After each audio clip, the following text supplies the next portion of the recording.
Hey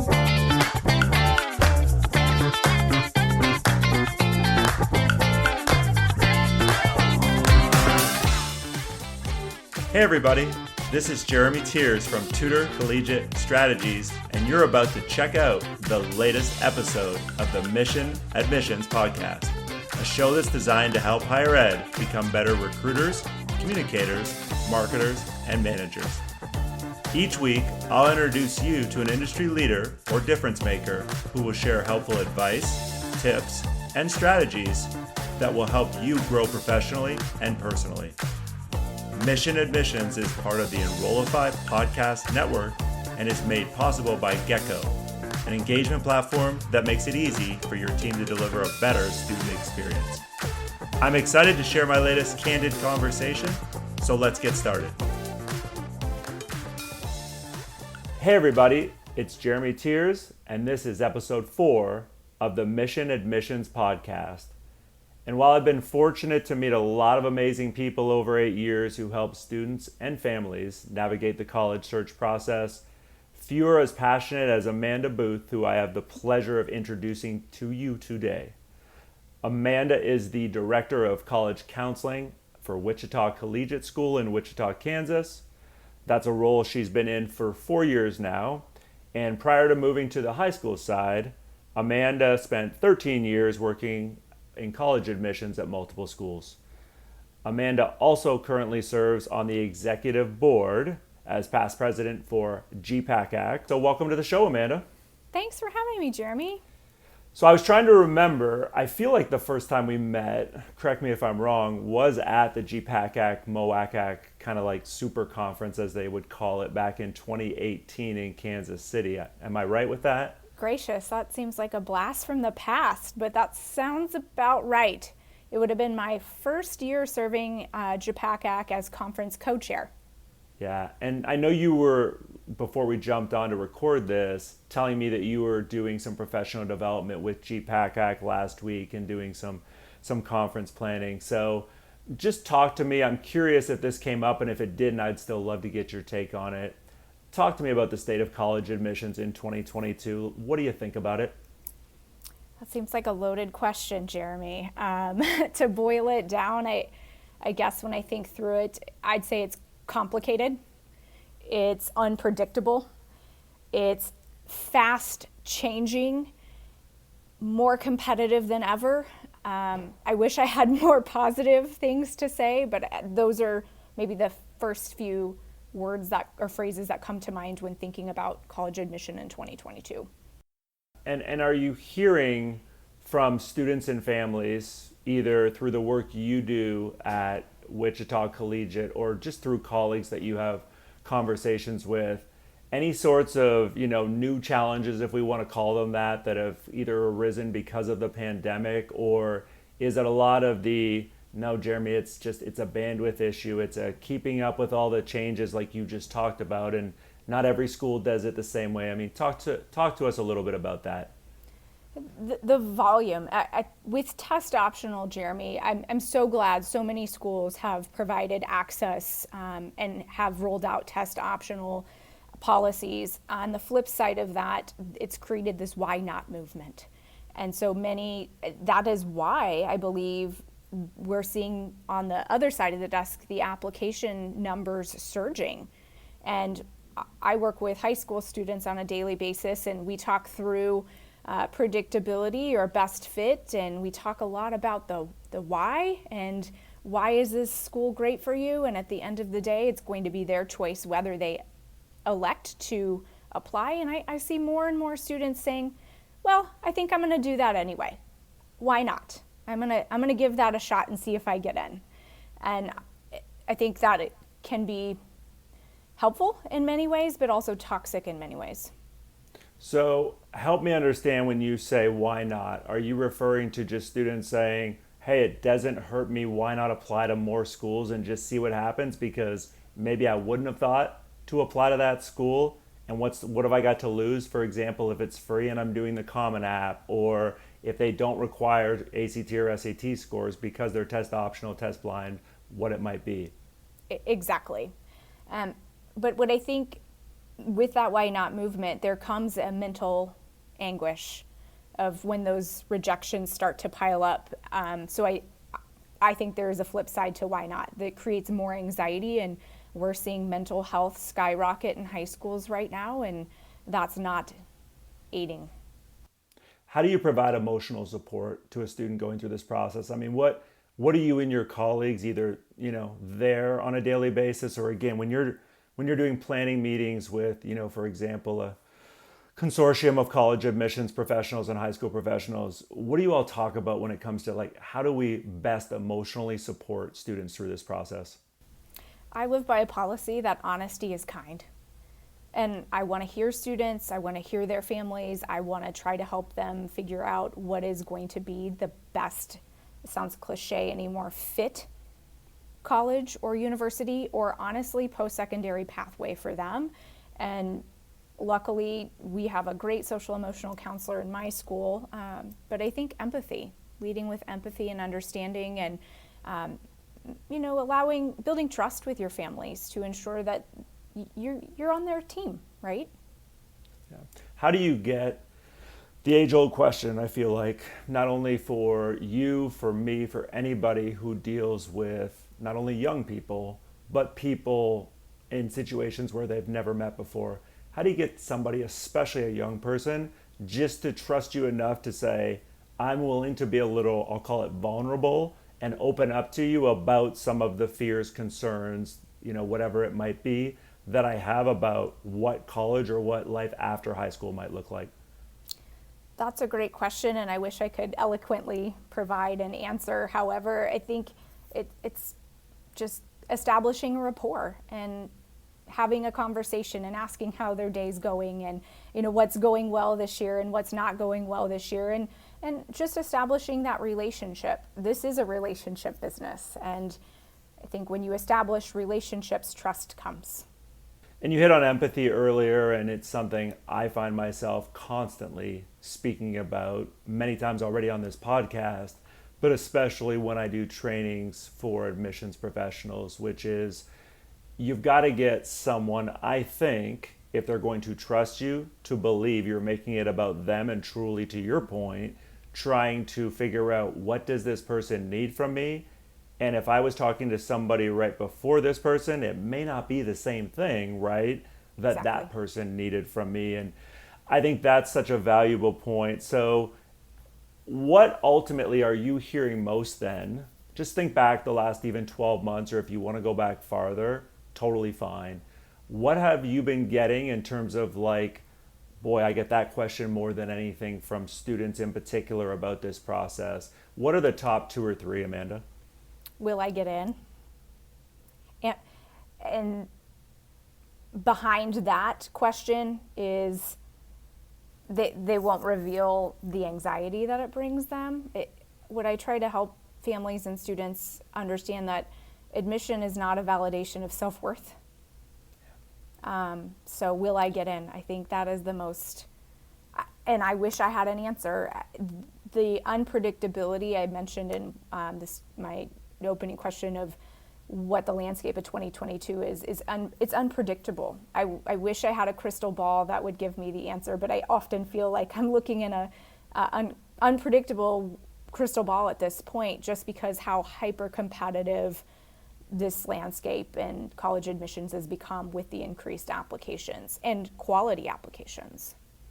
So going off that, just give me your gut reaction to this. Are you seeing or are you hearing from your colleagues on the high school side more students saying, I don't even want to deal with this. I don't even want to either go to college right now, or I want to delay it because I have so much anxiety because of this process? I would say this year I saw that more, and I'm hearing that more from colleagues than in the past. Gap years were prevalent before, but we had more students go 2-year option, or maybe elect to stick with a sport that they may not have in the past. We have military pathways, so I do am seeing this a little bit. Yeah. And I think to your point, it's hard from a bandwidth standpoint. I'm sure for you, I'm sure for your colleagues there, And for anybody listening to this, the challenge 100% is you have so many students. How do you make all of them, right, feel like you're invested in them, feel like, you know, they can come to you, they can have some of these conversations and try to get help navigating what you called, right, an unpredictable process. So talk to me about how you try, and I don't know if this is something where the answer is like, Jeremy, I'm looking for tips, so if you've got some tips, give them to me. How do you try to balance the volume you deal with, knowing that you did it on the college side as well in some of your previous roles? Is there anything that you've been able to bring from the college side that you saw work well, or anything where you're like, boy, I should have done that when I was at the college side because it works and it would work on a bigger scale when it comes to trying to manage so many students?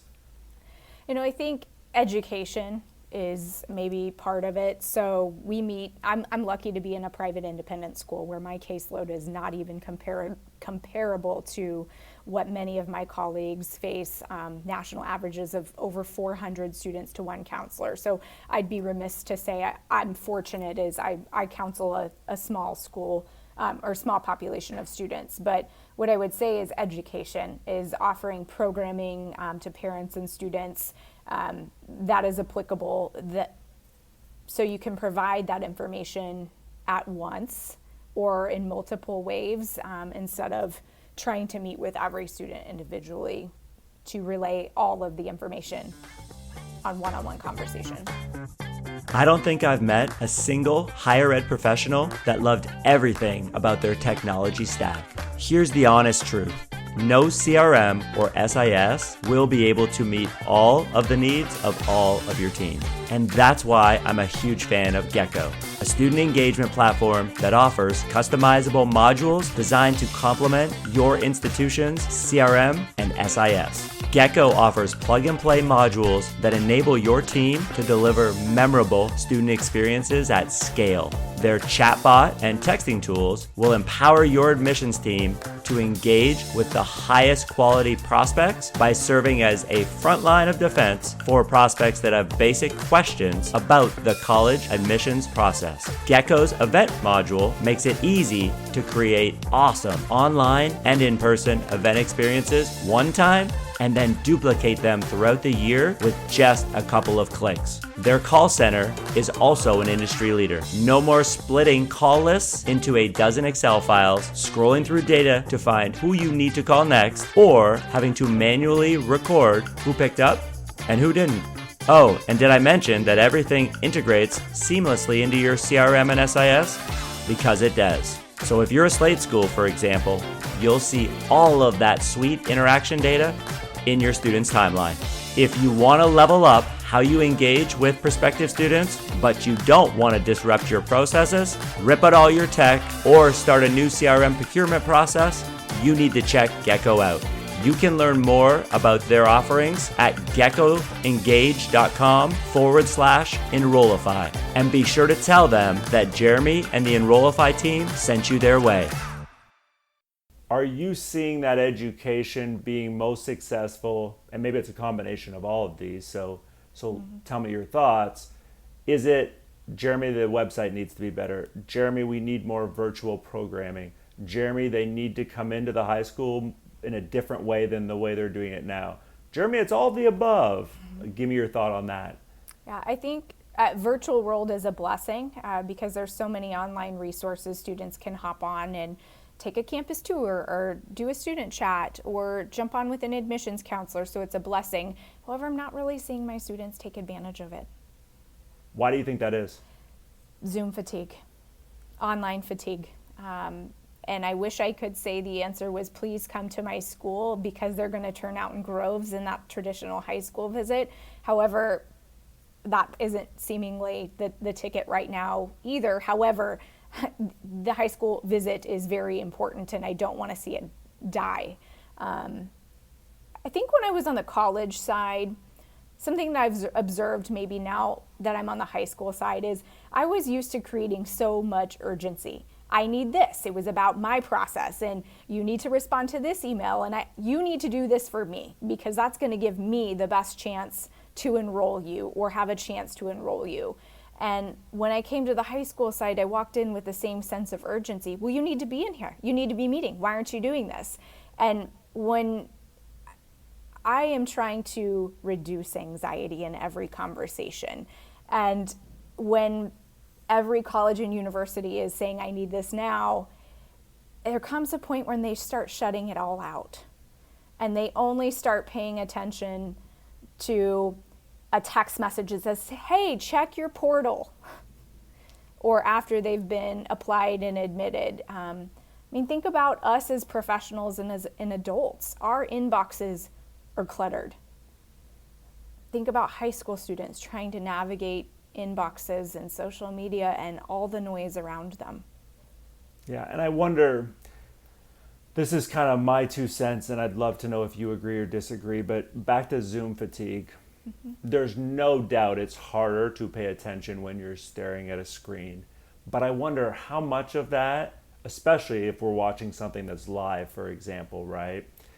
It's less about Zoom fatigue, and to your point, it's like, this is all about you and what you need from me, and this is not about what like I need right now. And if we were talking about what I need and you appeared to want to help me more, I'd probably be paying more attention. Talk to me about that. Agree, 100%. I mean, I think we do this as adults as well. As you walk in and you're like, okay, I don't want to hear the sales pitch about X, Y, and Z. I just need a couple of questions answered because I've already done my research or my homework, right? How is this important to me? Whether I'm buying a home or a car or I'm walking into wherever, I don't need the sales pitch. And maybe that's a great observation. Well, and it leads me to this, we've just talked about it for a few minutes. I was a high school, college, and career counselor for a couple of years when I lived in Minnesota, and it's been 15 plus years since I did that at a private school that had 600-700 students, and I was the one doing college planning. I feel like the dynamic between high school counselors and college admissions counselors, from all of the counselors I keep talking to, Amanda, when I go to NACAC, when I have conversations throughout the year, the pain points, if we'll call it that, they haven't changed in like 15 years. I feel like everything you just said and I just said about make it more about how you can help me and how I'm feeling versus I need this from you, Amanda. Amanda, I want to get into your school next week. Amanda, can you give me your sense? I asked you about the state of college admissions, so I'll phrase it this way. Talk to me about the relationships and the dynamic between admissions counselors and high school counselors. Where are we at in 2022 in your opinion? They are even more important than they were before, because if I'm to have the most information to best advise a student, I have to get the information from a credible source. And with the Great Resignation among us, I mean, I think last week you mentioned our JPACAC Executive Board retreat. We were looking at some statistics, and something like 47.8 million people left their jobs last year. And the age demographic most impacted by the Great Resignation right now is ages 18 to 37, with education being the number 6 ranked, I guess, career field that people are leaving. And I know when I'm speaking with my admissions friends, my associate directors, VPs, they're just begging for staff, and they're begging for staff to stay at that entry-level admission counselor job. And when you have a new rep every 6 months to a year, it's hard to establish that relationship. It's hard to know who you are, who they are. And oftentimes they come in with a mission, like you were saying, they need something from me. Well, I just want to get to know them. I also want them to know a little bit about my school. And that's hard when they're brand new, maybe 2 weeks on the job, out, trial by fire. We've all been there, so. Well, what advice would you give? I mean, on that note, what advice would you give a brand new, because there is so many of them, admissions representatives who are like, great, I need to go start planning fall travel here in the next, 4 to 6 weeks, and I'm going to go visit people like Amanda, but I don't know these people. How would you, what are 1 or 2 do's or don'ts, whichever one you want to tackle first, that you would give them from an advice standpoint? Yeah, that's a great question. I would say know who you're going to see. So if you don't know that person because you've never met them, that's one thing, but know the name or names of the people you're going to see. So you can walk into my school and say, hey, Amanda, I'm Jane Smith. Lovely to meet you. Thanks for having me today. Do you have a few minutes to chat? Or kind of be adaptable, because not all schools are the same. When you come to my school, I try to make time to meet with our reps. There are other schools who just don't have the capacity. So just being adaptable and flexible, but ultimately knowing who you're going to see. Private school, public school, did you have students enroll from our school in the past? So just doing a little bit of prep work and homework before you walk into that environment. And many of us were on the other side of the desk. And I'm so happy do you need a coffee shop? Do you need a hotel? I love lending that helping hand, as so many provided me when I was on the road. Yeah, I think it's all, I'll call them talking points, right? What are your talking points when you first meet someone? Yeah, I'll give you a quick example because I think it'll help someone out there. And I'd love to hear your thoughts on, all right, how do you think this would play for your students, Amanda? Which is, let's just say we're at a college fair or a high school visit, and you have this admissions counselor on one side, and you have this nervous student on the other side, and they've never talked before. I always tell admissions counselors, if you just dive into what we'll call the spiel, they're going to tune you out, to your point, so fast.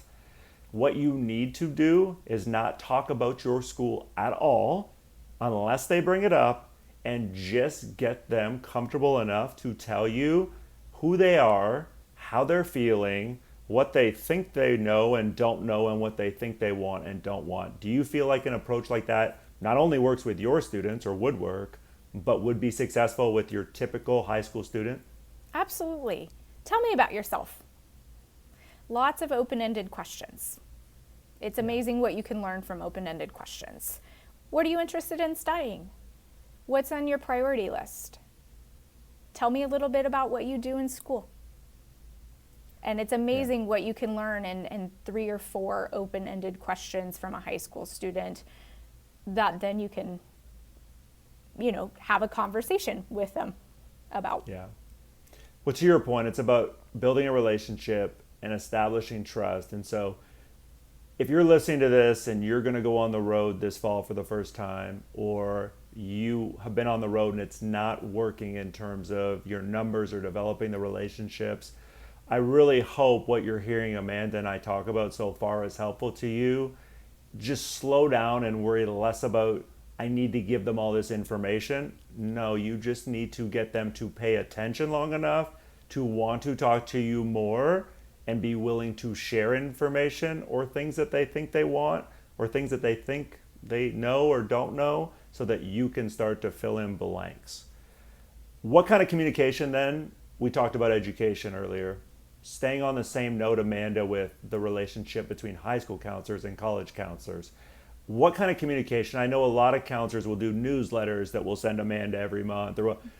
What kind of communication do you feel like, boy, if counselors would just send me this once a month, or it doesn't even need to be once a month, what type of information and communication medium do you think would be most effective from the college side communicating with the high school side? Personally, I pay attention to 2 things. One, maybe monthly or quarterly action-oriented newsletter type of bulletins. I love the stories if I want to click into them, but really, would I have 30 seconds to pay attention to an email? I need deadlines. I need information I need to know about the admissions process, scholarships, or anything else pertinent that's going to allow me to do my job and counsel students better and get them to you more, or the college side more fluidly. So action-oriented, short. The other piece is I do pay attention to emails that come from our admissions representatives or counselors directly.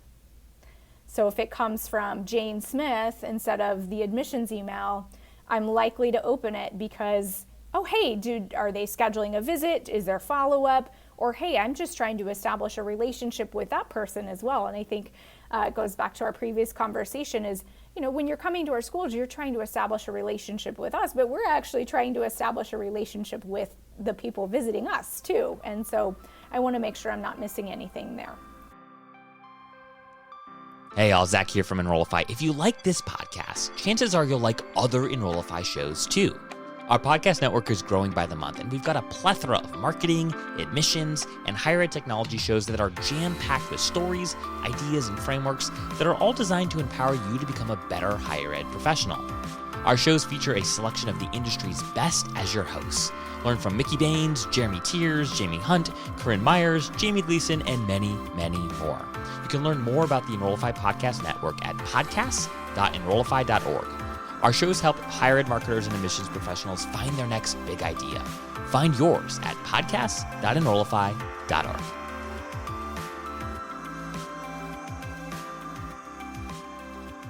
Personalization, right?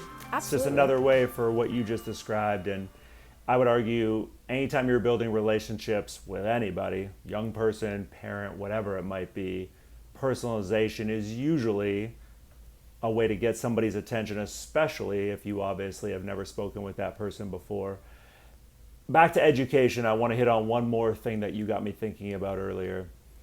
I think, tell me you agree, disagree, the hardest, most confusing part of this whole college search process is the financial aid component. Just understanding all of the different acronyms, terms. Wait, okay, we've heard of this thing called the FAFSA, but do we really need to fill it out? Are we really going to get some money? Much back to your point. Am I really going to get in?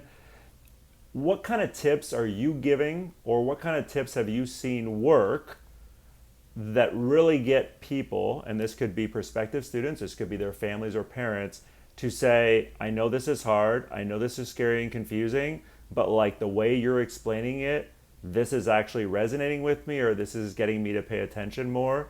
What can people, especially on the college side listening to this, do better to help educate students and families on the financial part of this whole college search process? I have so many thoughts swirling around. So I think maybe what I've done here at my school, and then maybe to take that a step further to answer additional questions you asked, is we have to be open about money.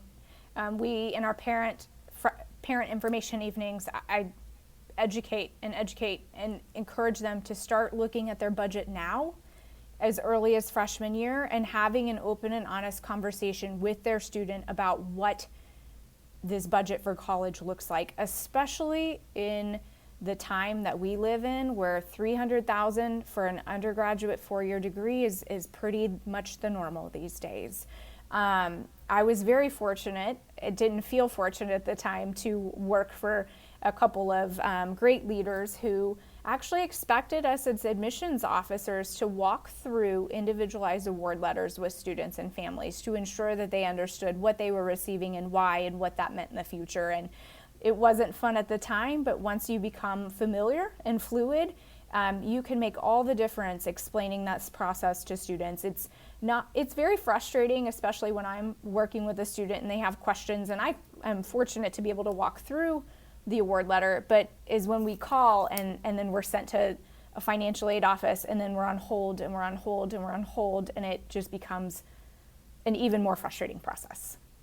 Yeah, and I'm seeing, I don't know if you're seeing this, but in my conversations, I'm seeing more admissions directors, VPs of enrollment saying, I want my staff, aka the admissions counselors, to be able to have what I will call 101 and 201 level conversations with not only students and parents, but high school counselors like Amanda, so that, to your point, we don't have to always be passing them off, which may or may not, take time for that person to be able to connect with somebody else. So you talked about, I'll frame it this way and tell me if I've got it right, having a conversation as a family early in this process about the cost of college.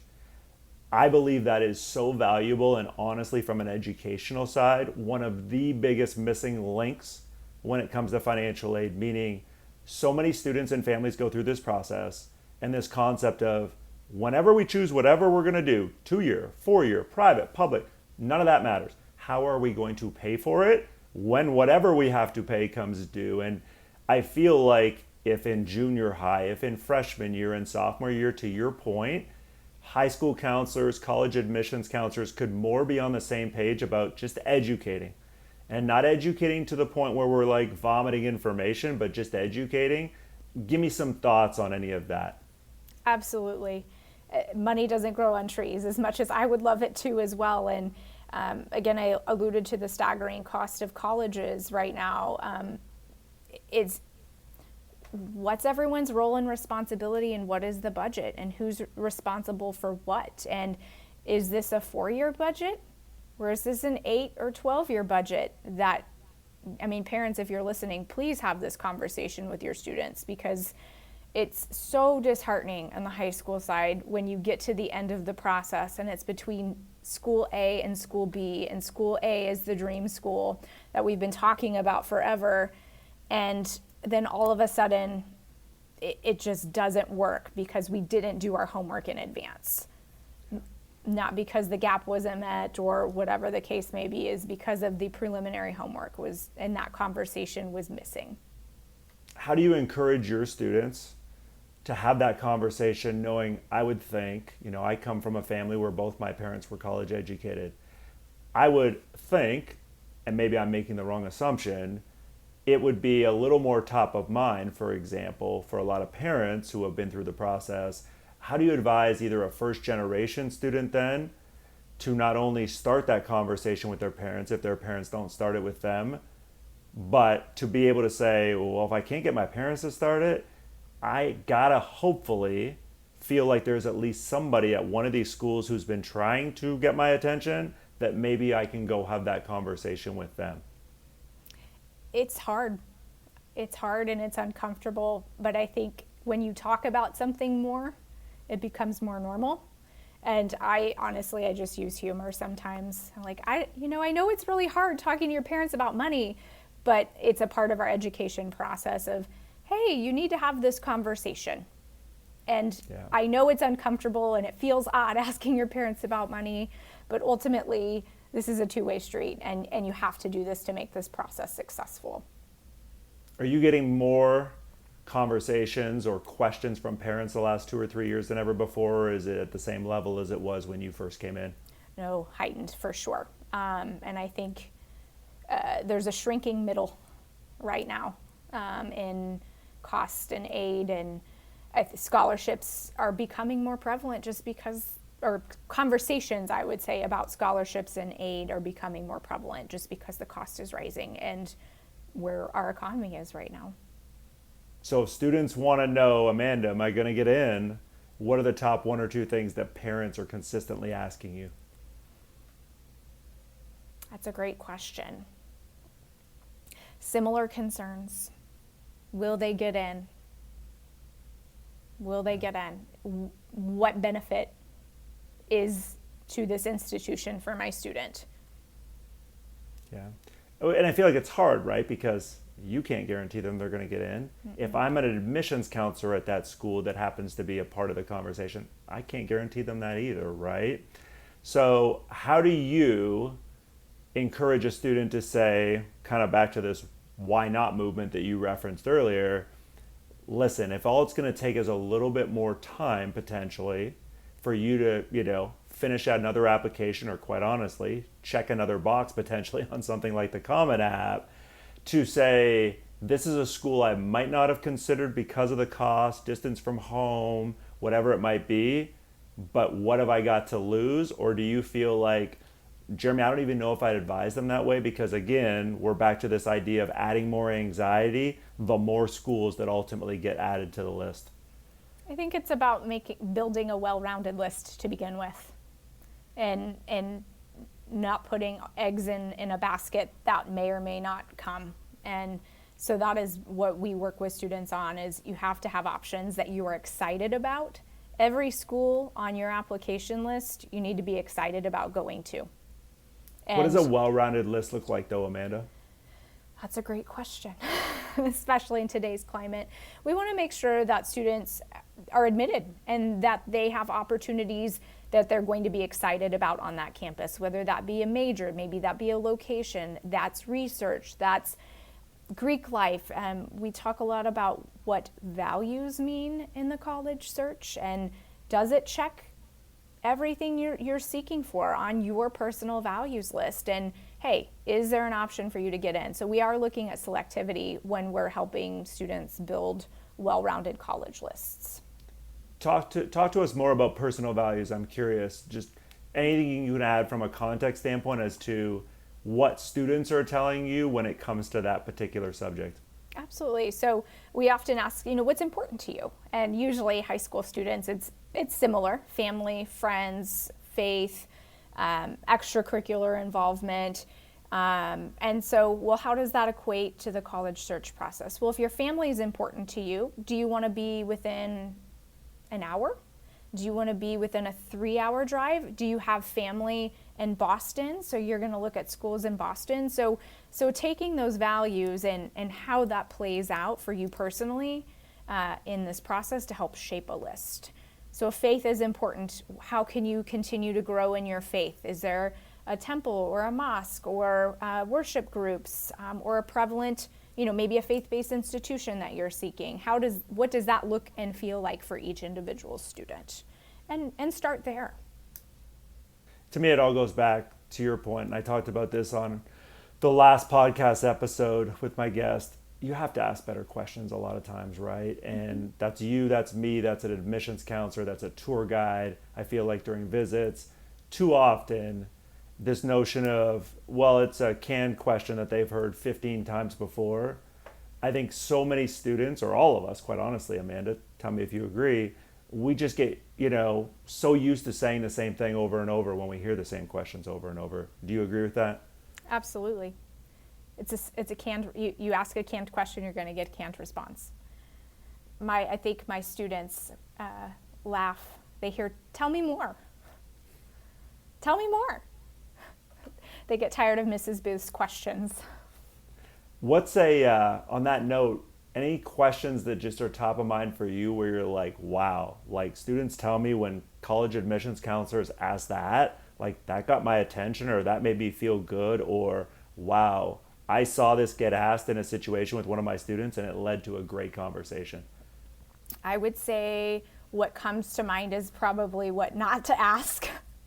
So talk to us about that. What would you not ask? Where are you applying? Where do we rank on your list? I've seen some applications with students. They'll come in and say, Mrs. Booth, they've asked me where else am I applying. Do I have to answer that? And my advice is no. And maybe this is my relationship with JPACAC and the Guide to Ethical Practices in Admission, but we're all in this for the students, and we are trying to serve students. And those types of questions, while I understand they have value for if someone does fill that out for the college, it creates an incredible amount of anxiety for students. Yeah. It's hard because, to your point, you're listening to this if you're on the college side and you're like, but Jeremy, that's a core part of my job. I have to be able to get students to talk to me. I totally agree, but what I hope, if you're listening, you're hearing from Amanda is, yes, but it's so much easier to help somebody when you figure out what they need from you first by asking a couple of very direct, intentional questions. And again, you're never going to get a hold of every student. I tell people that all the time because of the volume. Just like if you had, even though, right, you may not, a caseload of 300, 400, there's not enough hours in the day because you are one person to get to all 300 or 400, but there have to be multiple channels you're utilizing, and people, back to the relationship between high school counselors and college admissions counselors, that hopefully are saying, even if it's not said the exact same way, right, a similar message from an education standpoint. So I do want to go back in and dig a little bit more into parents. What kind of programming have you been doing this year, last year, just anything you've either done or like, well, I didn't even think of that. We're actually going to do that next year now with parents that has been very helpful either from an educational standpoint or, hey, we've been advising parents when they go on tours to ask this or do this. Just talk to me about parents and what you're doing to also help support them, knowing they play, as we know, a critical role in this whole process too. Absolutely. I mean, that parents are driving this process, right? They are a mentor and a coach for their student and advocate for their student, because ultimately we are working with high school students, right? But we do offer grade level parent specific programming, and we very intentionally introduce steps to the process that are very applicable. We want to break this complex process down and, hey, freshman parents, your students really just need to do well this year. Of course, we're going to dive into our transcript and give them a bigger preview, but we want to make this a manageable process. And what I would say is my colleagues and I are just trying to stay in tune with what's happening in the current landscape of admission and stay ahead of that, and so we can best educate our parents, right? So I hate when someone comes in and asks me something and I haven't heard of it before. That it is my job to have heard of it and then relay information in an applicable way. I would say lately, this seems contradictory to maybe a previous conversation, but by junior and senior year, we're starting to get more deadline oriented. This is going to be a marathon between spring of junior year to the end of senior year, and here are the steps that need to happen, and here's your timeline to make this a smooth and easier process for you and your student. How important do you think the campus visit is in this whole process? I still think it's critical. Working with these seniors, despite having been in school since we lapsed for 6 weeks, they felt like sophomores, and I could see it in their college process of they just didn't have a clear direction because they weren't going to campuses the last year and a half. It's about feel at the end of the day. And if you don't have an opportunity to step foot on that campus and feel it and experience it, that's hard.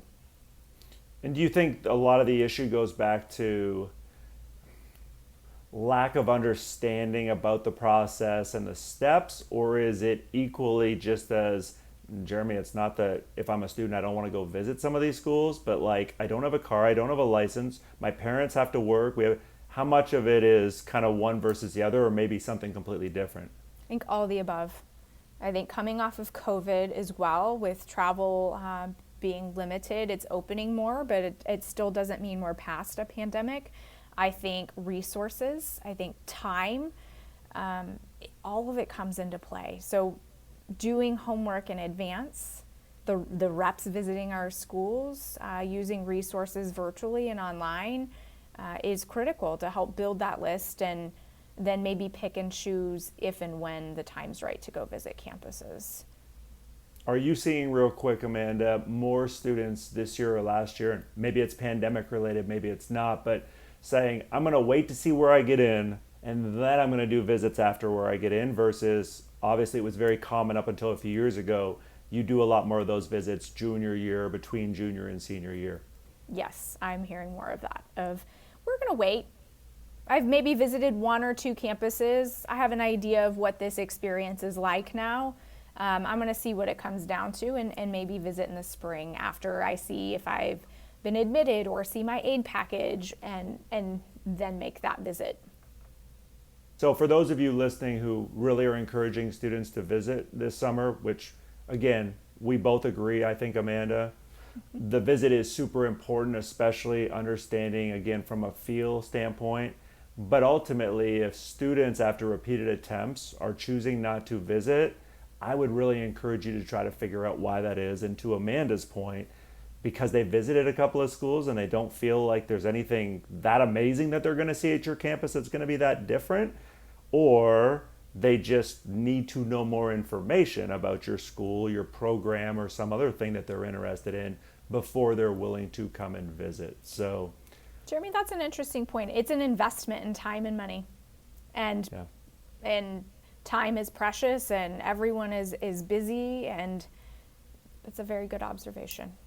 Yeah. Well, I see it a lot on the college side, and obviously I also hear it from the high school side. And I've been telling people, I think we're not going completely back to what I just described, which is it's going to be common practice now moving forward for 90% or whatever that number would be, right, of students doing their visits before they apply. I think you're going to see a lot do exactly what we just discussed, which is I'll go visit a couple, but ultimately, unless there's some major draw, they're being recruited for a sport by the coach, or, they're being recruited by the band director or whatever it might be, I'm probably going to wait till I see my aid package and figure out where I get in and where I don't get in, because of, to your point, the investment it takes of time and money to be able to do all of that. So I encourage those of you listening, take advantage of your virtual opportunities and just understand, get students to verbalize some of these things to you, because it will make your life so much easier coming back to figuring out how to serve them best. What's the biggest adjustment, Amanda, because you've made it, that somebody who's listening to this and going, I've been doing this 2-3 years, I've been doing this 20 years on the college side, I think maybe I want to change, and I think maybe that change might be the high school side. What, if they're thinking about that, what kind of advice would you give somebody? It's a great move. I would just do your homework and realize, the demand in high school as well. I very much enjoyed this side of the desk, but it did not come without surprises. You're working with high school students, ultimately, is what you have to understand. You are in a building with 9th graders through 12th graders, and you are influencing them whether you realize it or not, every day. You are a true educator, whether you're in the classroom or you're in a counseling office or a career office, every day. So I think that was eye-opening, is taking a step back, and I work with high school students every day. And what I didn't realize is when they came to my college campus, they were making their first impression all of the time. They were on their best behavior. So grace and flexibility, and they're learning and growing when they step foot in these halls every day. So that's maybe one piece of advice I would pass along. Yeah, I think it's understanding your why, right? If it's I want a better work-life balance and having some flexibility in the summertime, for example, to not have to come in every single day or not to have to work Saturdays. At the end of the day, I always tell people, it's not right or wrong. You do what makes you happy and where you feel like, to your point, you're making a difference, whether it's on the college side or the high school side. So one of the ways as I said in the opening, really feel like you continue to make a difference, Amanda, is all the professional development things that you're really involved in. So how did you first get involved in GPACAC? Like, what did that look like when you were on the college side? How did that ultimately come about? Yeah, I think it all started before GPACAC, Jeremy. When I was a regional admissions counselor living the West Coast, I was just young and kind of looking for people to emulate and mentor and who were doing things right. And I became heavily involved in RAC. So shout out to my RAC friends in California, if you're listening.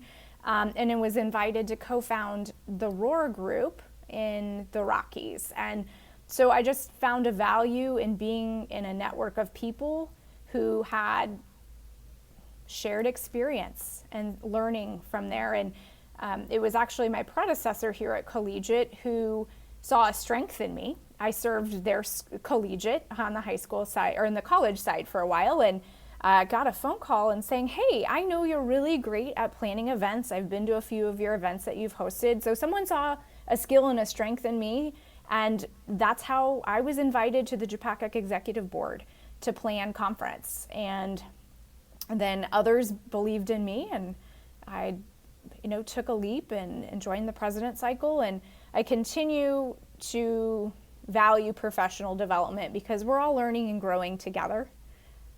And I think that's what makes affiliate work so special is people and collaboration and shared experiences. And how much of you staying involved is paying it forward, if we want to call it that, meaning, to your point, it was your predecessor or mentor who kind of said, hey, I see this in you, Amanda, you should consider doing this. And now you look and go, I have the same opportunity to influence some of these people who, when I was on the West Coast, maybe, regardless of where they're located, in the same position I was.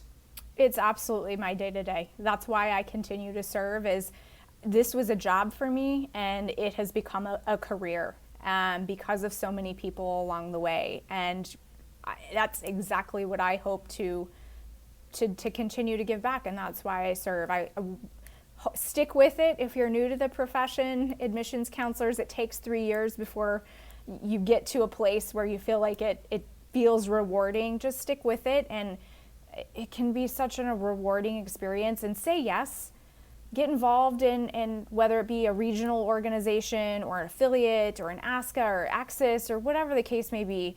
Go out there and meet some people. Believe it or not, I was the person in the back of the room at every conference who wouldn't say hi to anyone, and I don't know what happened, and now I just talk to everyone. It just happens over time.